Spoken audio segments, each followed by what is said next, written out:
जय हिंद दोस्तों। आज की वीडियो में बात करने वाले हैं पाकिस्तान की मशहूर पत्रकार आरजू काजमी जी और भारत से सुमित जैन साहब। सुमित जैन हालांकि भारतीय हैं लेकिन रहते चाइना में हैं और दोनों जबरदस्त जियोपॉलिटिकल एक्सपर्ट हैं। ये डिस्कशन हो रहा है जयशंकर साहब के पाकिस्तान एससीओ मीटिंग में विजिट को लेकर और किस तरह से जयशंकर साहब का जलवा पाकिस्तान में कायम रहा। चलिए वीडियो शुरू करते हैं। हम उनके चैनल पे भी उनको देखते हैं और दूसरों के चैनल पे भी देखते हैं। बहुत शुक्रिया कि आज आप आए। Thank you so much. Thank you sir, मैंने सुना आपके यहाँ मेहमान आए हुए हैं भारत से और आप उन्हें घुमा रहे हैं, तो इसलिए हम जल्दी जल्दी शो कर लेते हैं। और सबसे पहली बात, एससीओ की मीटिंग हो गई, आपके चाइना से भी लोग आए, डॉक्टर जयशंकर भी आए और बड़ा एक अच्छा टाइम उन्होंने गुजारा। आपने देखा कि एम्बेसी से भी जो वॉक कर रहे हैं, तो कभी प्लांट लगा रहे हैं, तो कभी क्या हो रहा है। कैसे देखते हैं आप एससीओ मीटिंग को और क्या लगा आपको डॉक्टर जयशंकर के विजिट को लेकर? देखिए, मुझे तो पहले जब वो एंटर किया उन्होंने पाकिस्तान के अंदर, ऐसे लग रहा था जैसे कि जेम्स बॉन्ड प्लेन से उतर रहे हों, चश्मा लगा के, जैसे उन्होंने सन ग्लासेस लगाए हैं। He was a celebrity. भाई उस सीन ने ही सारी जो लाइमलाइट है वो पाकिस्तान और चाइना से निकाल कर वो जयशंकर जी के ऊपर आ गई। भाई he really came like a James bond. जैसे दुश्मन कंट्री में जाकर जेम्स बॉन्ड सारे काम कर कर वहाँ से कोई ना कोई लड़कियों को उठा के ले जाते हैं। मुझे लगता है उनके प्लेन में 5-10 लड़कियां आ गई होंगी उनके साथ, जैसे जेम्स बॉन्ड का एक स्टाइल होता है। नहीं, उन्होंने जगह रखी थी जाकिर नाइक के लिए, तो इसलिए उन्होंने लड़कियों वाला प्लान छोड़ दिया था। सोचा था जाकिर नाइक को ले जाएंगे, लेकिन वो जाकिर नाइक उस वक्त तक पहुंचे नहीं इस्लामाबाद, इसलिए रह गए। देखिए आरजू जी, जयशंकर है ये कोई शहबाज शरीफ नहीं है कि नलायकों को साथ में बैठाएंगे। और ये जयशंकर है। सर, हम हैंड ओवर करने लगे थे। क्या बात कर रहे हैं आप? हम उन्हें अच्छा, फेवर दे रहे थे। आप हैंड ओवर करवाने की कोशिश कर रहे थे क्योंकि एक नलायक ने आकर आपके कंट्री में इस्लाम की ही बेइज्जती कर दी, इसलिए आपको लगा कि इसको हैंड ओवर कर दिया जाए तो बेटर है। पहली बात यह, आप हमें हैंड ओवर क्या करेंगी मैडम? हमने लात मारकर अपनी कंट्री से बाहर भेजा था कि इस गंदे आदमी के पैर हमारी धरती के ऊपर भी पड़ने नहीं चाहिए। उसी बंदे को आपने स्टेट गेस्ट बुला लिया अपने पास।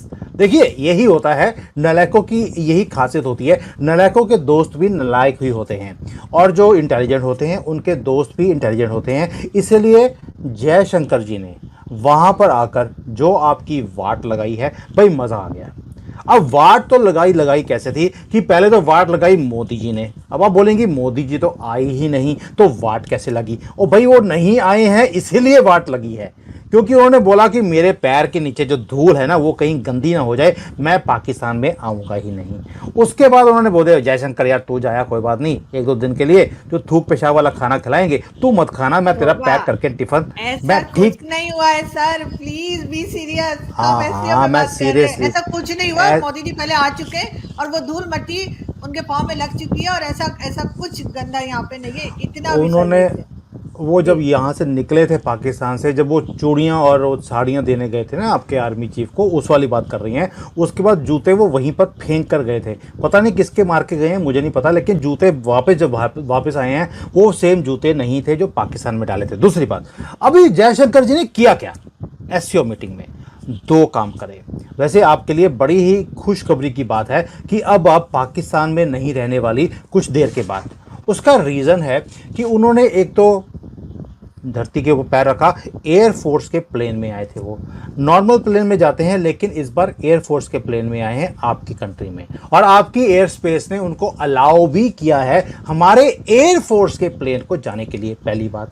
दूसरा, उन्होंने वहां पर जाकर बूटा भी लगा दिया, मतलब बूट डाले आपकी कंट्री में और उसके बाद बूटा लगा दिया। अब बूटा लगाने का एक सिंबॉलिक मकसद होता है। जब आप बूटा लगाते हैं इसका मतलब है कि आप वहां जाकर अपनी जो रियासत है उसको डिक्लेयर करते हैं कि ये मेरी रियासत है। जब भी कोई राजा दूसरे राज्य की कंट्री में जाता है तो वो वहां जाकर बूटा लगाकर ये बोलता है कि ये अब मेरा हो गया, यानी कि ये पीओके के ऊपर हम क्लेम नहीं कर रहे, हम तो पाकिस्तान को ही क्लेम कर लिया। तो आप अब, मुझे नहीं लगता कि आपको भारत में आने की वीज़ा की ज़रूरत पड़ेगी, काम हो गया आपका तमाम।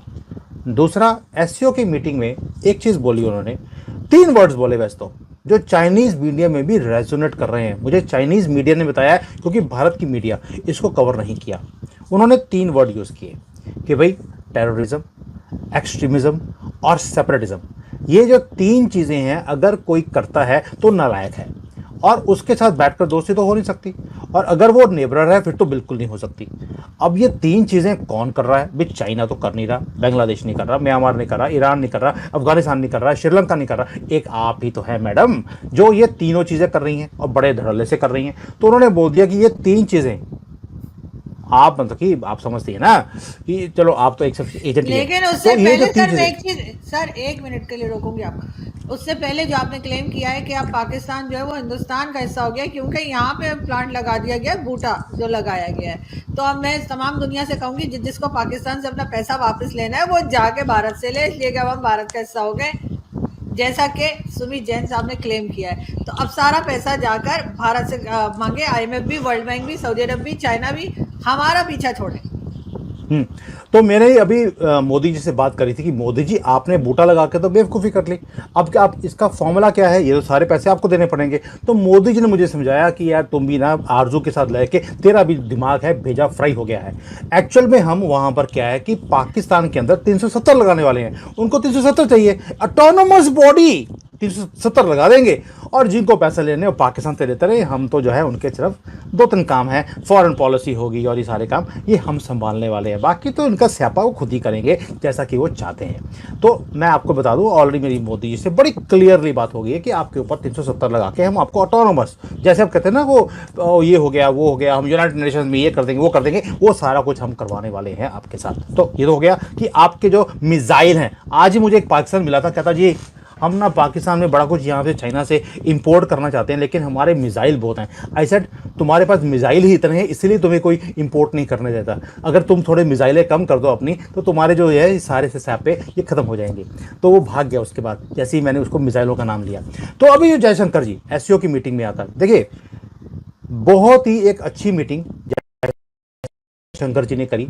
कई जो नालायक होते हैं उनको आईना दिखा दिया कि भैया तुम नालायक हो, तुम कभी भी ठीक नहीं कर सकते अपने आप को, तुम ठीक करने की कोशिश करोगे तो सब कुछ ठीक हो भी सकता है। और साथ में ये भी बोल दिया कि वी अंडरस्टैंड जो फॉरेन डेट जिसका बहुत ज़्यादा बढ़ जाता है तो तकलीफ पता नहीं कहाँ कहाँ होती है। तो साथ में उन्होंने बोल भी दिया, आप समझ ही गए होंगे कि मैं किस तरफ इशारा कर रहा हूँ।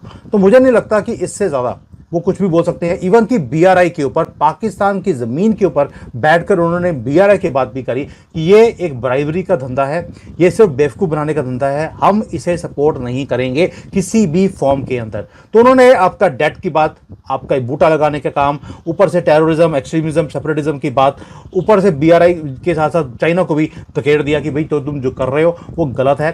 प्लस पाकिस्तान की धरती पर बैठकर यह बोलना कि यूनाइटेड नेशंस को अब जो वॉइसेस हैं दूसरे कंट्रीज की भी वो भी सुननी चाहिए, उन्हें भी वहां पर रिप्रेजेंटेशन करने का मौका मिलना चाहिए। यानी कि यूनाइटेड नेशंस की परमानेंट सीट की दावेदारी हमने पाकिस्तान की धरती के ऊपर बैठकर रशिया और चाइना के सामने वो भी ठोक दिया है। यानी कि कोई भी मुद्दा ऐसा नहीं है जिसे जयशंकर जी ने कवर नहीं किया हो। और लाइमलाइट चाहता था चाइना कि वहां पर आकर वो जयशंकर जी के सामने दिखाएं कि देखिए मेरा कितना वर्चस्व है या मेरी कितनी इंपॉर्टेंस है पाकिस्तान में। किसी को पता भी नहीं लगा कि चाइना का प्राइम मिनिस्टर आया भी हुआ है। सारी लाइमलाइट जयशंकर जी उड़ा कर ले गए। तो दोस्तों, आपने आरजू कादमी मैम और सुमित जैन साहब दोनों के डिस्कशन को देखा और आपको यहाँ पे समझ आ चुका होगा कि पूरी वाहवाही एससीओ मीटिंग की जो पॉइंट ऑफ अट्रैक्शन बना हुआ था वो जयशंकर साहब थे। जयशंकर साहब जैसे ही प्लेन से उतरे और जिस तरह से उन्होंने ब्लैक गॉगल्स लगाए उसकी तुलना जेम्स बॉन्ड से की जा रही है। और जयशंकर साहब सुबह उठकर मॉर्निंग वॉक करते नजर आए और उन्होंने वहां पर पेड़ भी लगाया।